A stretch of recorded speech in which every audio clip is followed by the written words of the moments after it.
Hello बच्चों, कैसे हैं आप सभी। मैं अभिषेक महाक स्वागत करता हूं आप सभी का आपके अपने यूट्यूब चैनल एस्पेक्ट विजन पे। आज मैं बात करने वाला हूं आईएनसी कॉलेज से संबंधित कुछ विषयों पर। बच्चों, अगर आप मध्य प्रदेश के हैं, मध्य प्रदेश से ताल्लुकात रखते हैं, कक्षा 12वीं के बाद आपने सपना देखा है कि अपना करियर मेडिकल या नर्सिंग क्षेत्र में बनाना चाहते हो, तो ये वीडियो जरा जरूर देखिएगा। कहते हैं कि हम भारत के लोग हैं और भारत में शिक्षा बहुत ही महत्वपूर्ण है, क्योंकि बिना शिक्षा के तो विकास ही नहीं होता। लेकिन इन दिनों मध्य प्रदेश का तो कुछ हालात ही अलग चल रहा है। मैं बात कर रहा हूं एमपी पीएनएसटी एग्जाम दिए उन छात्रों के विषय में जो स्टार्टिंग से लेकर के वर्तमान तक अभी तक कई समस्याओं का सामना कर रहे हैं। और ये ना केवल 2025 के बच्चों का मामला है, बल्कि ये 2024, 2023, 2022 पिछले कई सालों के बच्चे जो हैं, इन सभी समस्याओं से अभी तक मुक्ति नहीं पा सके हैं। तो ये बच्चे क्या भविष्य बनाने में सफल होंगे, या फिर इनके भविष्य के ऊपर जो खेल खेला जा रहा है कुछ लोगों के द्वारा, क्या इसमें सुधार होने की कोई उम्मीद है? मैं सीधे पॉइंट पे आता हूं और पॉइंट पे आकर के मैं बताता हूं आप सभी को। देखो बच्चों, अगर एमपी पीएनएसटी 2025 के एग्जाम की बात की जाए तो एग्जाम में नॉर्मलाइजेशन का मामला उठा। नॉर्मलाइजेशन कुछ इस प्रकार हुई कि बहुत से लोग कंफ्यूज थे कि भाई रिजल्ट किस तरीके से लाए हो। परसेंटेज और परसेंटाइल में लोग कंफ्यूज हो गए। खैर, रहने दो। इसके बाद लोग इंतजार थे, बच्चे इंतजार में बैठे हुए हैं कि आज आएगा, कल आएगा, परसों आएगा। काउंसलिंग कंटिन्यूअसली वो बैठे हैं। फिर आफ्टर पता चलता है कि एग्जाम के 1-1.5 महीने के बाद काउंसलिंग की प्रक्रिया हो रही है।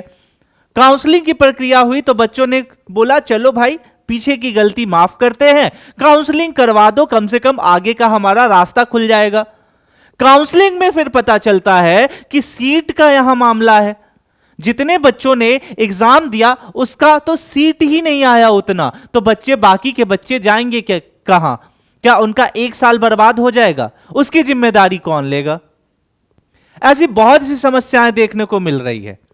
वही इन सारी समस्याओं को अगर एक तराजू पे डालें तो दूसरा तराजू अपने आप भारी पड़ जाता है, और वो है आईएनसी अप्रूव्ड कॉलेज की लिस्ट, जो कि पता ही नहीं चलता कि कौन सी कॉलेज जो है वो अप्रूव्ड है, कौन सी कॉलेज नहीं अप्रूव्ड है। आईएनसी के आड़ में कई ऐसे कॉलेज हैं जो धांधली कर रहे हैं, और जिसका खामियाजा निर्दोष बच्चों को भुगतना पड़ता है। इसलिए इन सारी चीजों को आपको अच्छे से समझना है, और आज मैं आपको बताऊंगा कि किस तरीके से आप क्रॉस वेरीफाई करो, क्योंकि भविष्य आपका है, सवाल आपका है, और आपके साथ खेलने का अधिकार किसी को नहीं है।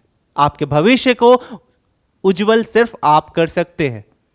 चलिए बच्चों, स्टार्ट करते हैं इस वीडियो को। सबसे पहले आप सभी से मैं रिक्वेस्ट करूंगा, प्लीज इस व्हाट्सएप ग्रुप से जुड़ जाइएगा। इसका लिंक डिस्क्रिप्शन के साथ साथ कमेंट सेक्शन में पिन है, क्योंकि सारी इंफॉर्मेशन आपको यहां पे आसानी से मिल जाएगी। चलिए आते हैं अपने मेन मुद्दे पे, बात करते हैं। देखो बच्चों, हर साल आईएनसी जो है वो अप्रूव्ड कॉलेज का लिस्ट जो है वो पब्लिश करता है अपने ऑफिशियल वेबसाइट पे।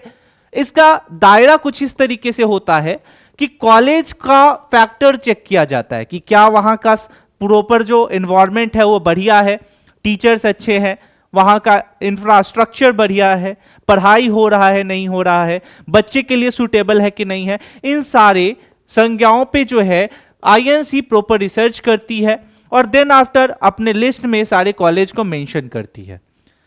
सवाल यहां यह आ जाता है कि बच्चों को सबसे पहले यह चेक करना होता है, हर साल चेक कर सकते हैं बच्चे, कि इस साल जिस कॉलेज में वो पार्टिसिपेट करना चाह रहे हैं क्या वो आईएनसी के अंदर आती है। मैं आपको बताता हूं, सबसे पहले आप आईएनसी के साइट पे जाकर के जो है, ये जैसे मैंने ऑलरेडी यहां पे सारा फिलअप कर दिया है। आईएनसी के साइट पे जाओगे आप, देखो मैं दिखाता हूं, ये हर साल 2016 से लेकर के वर्तमान में 2025 तक ये हर साल इंस्टीट्यूट का जो है ये लिस्ट देती है कि कौन जो है वो सुटेबल है, कौन सा नहीं सुटेबल है। और ये हर एक कोर्सेज के लिए होता है, बीएससी से लेकर के जीएनएम, एएनएम और अदर कोर्सेज के लिए होता है। तो आपको इस तरीके से चेक करना है। देन आफ्टर मैं ये बताऊंगा कि पिछले 3 सालों के कॉलेजेस को अच्छे से देखना है आपको, ना केवल करेंट ईयर का, बेसिक ईयर का भी जाओ, बेस ईयर में भी जाके आपको चेक करना है, क्योंकि आपको यह क्रॉस चेक करके पता चलेगा कि पिछले 3 सालों से जो 4 सालों से जो कॉलेज है उसकी परफॉर्मेंस कैसी है, क्या वो लिस्ट में आ रही है। अगर आ रही है तो वहां से आप कॉलेज का चयन कर सकते हो। यह एक पहला जो है आपके पास फॉर्मूला है और इसको आप अच्छे से देखो। दूसरा, आप जब भी किसी कॉलेज का ऑप्शन दो, कोशिश ये करना कि आपके नियर बाई लोकेशन में हो। नियर बाई लोकेशन से मेरा मतलब ये नहीं है कि 1-2 किलोमीटर, बट आप वहां पे जो है मूव कर सको, आसानी से आ जा सको। ठीक है, ऐसा नहीं है कि आप एक डिस्ट्रिक्ट में हो, 3-4 डिस्ट्रिक्ट आजू बाजू का है वो दे सकते हो। तो अगर कभी मिल भी जाए या कोई ऐसा कॉलेज हो जो दूसरे जगह पे हो, दूसरे डिस्ट्रिक्ट में हो, वहां पे आप जा करके क्रॉस चेक भी कर सकते हो। खुद से जाओ, वहां पे जाकर के एडमिशन लेने के दौरान वहां पे जो उनके सीनियर हैं उस कॉलेज में मिल जाएंगे आपको, उनसे फिजिकली वेरीफाई करो। तो थोड़ी सी जागरूकता आपको दिखानी पड़ेगी।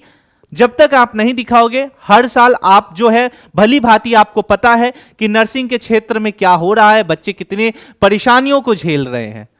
तो बच्चों, और दूसरी चीज कि आप सभी को एक साथ आना पड़ेगा, सामने आना पड़ेगा, तभी जाकर के एक जागरूकता फैल पाएगी। अब इन सारी चीजों से बच्चों आप ये कर लो।